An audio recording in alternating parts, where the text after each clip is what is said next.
Serie B-Win. Tutti i colori della passione. Il big match della 24esima giornata in Serie B-Win al Braglia tra Sassuolo e Verona. I neroverdi vogliono riconquistare il primato in classifica dopo essere stati scavalcati ieri dal Pescara vittorioso sul Modena. I ragazzi di Fulvio Pea hanno perso solamente una delle ultime 17 giornate di campionato e attendono l'attacco degli scaligeri di Mandorlini, quarti in graduatoria, e che si sono subito ripresi dopo la sconfitta di Pescara battendo la Juve Stabia. Formazioni 3-5-2 per il Sassuolo, 4-2-3-1 per il Verona, privo dell'infortunato Alfredson. Si parte agli ordini dell'arbitro Tommasi di Bassano del Grappa. Al 13esimo il lancio di Magnanelli, allontana Mareco, la palla vagante, attenzione, Bianco anticipa, batte la palla dentro e la spaccata vincente di Terranova. Il Sassuolo in vantaggio già dopo 13 minuti, gol confezionato da due difensori neroverdi, ma c'è il sospetto, forte sospetto, di un gioco pericoloso di Paolo Bianco nei confronti di Abate che protesta. Tommasi lascia correre e Terranova va a colpire. 23esimo, grande azione del Sassuolo con l'apertura verso Consolini, il cross, Valeri di testa, il pallone ancora in rete, il raddoppio degli uomini di Fulvio Pea e di Patron Squinzi. Grande azione da Sansone a Magnanelli, alla volata di Consolini, il cross al bacio e il tuffo di Carl Valeri per l'australiano. È la prima rete assoluta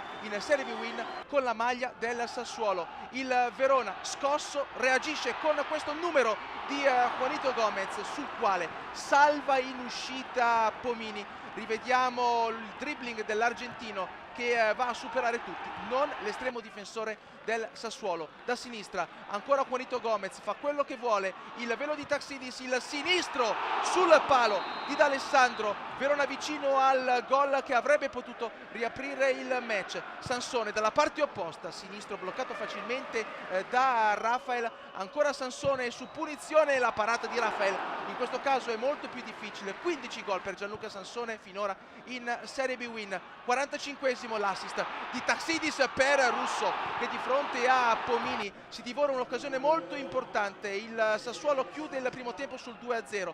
Dentro Ferrari per D'Alessandro a inizio ripresa. 2 punti ora in campo per Mandorlini oltre all'austriaco Pickelman. Ci prova Taxidis su punizione, palla decisamente alta sopra la traversa della porta difesa da Sassuolo. Esce Consolini, oggi 200 gare in neroverde. Dentro Gazzola appena acquistato dall'Ascoli. Attenzione a questa volata di Missiroli, il cartellino giallo per Mareco che ferma l'ex Reggino. Cambio anche per il Verona, dentro Galli, fuori Pickelman. Attenzione a questo incrocio tra Mareco e Sansone, secondo giallo ed espulsione per l'ex bresciano, ma è un abbaglio del signor Tommasi perché Mareco non tocca Sansone che inciampa da solo. Verona in 10, Verona nervoso, c'è anche questo intervento in ritardo di Galli su Magnanelli, appena entrato e subito ammonito. Prova a far qualcosa la squadra scaligera, colpo di testa alto da parte di Juanito Gomez su assist di Taxidis. Ancora uno scontro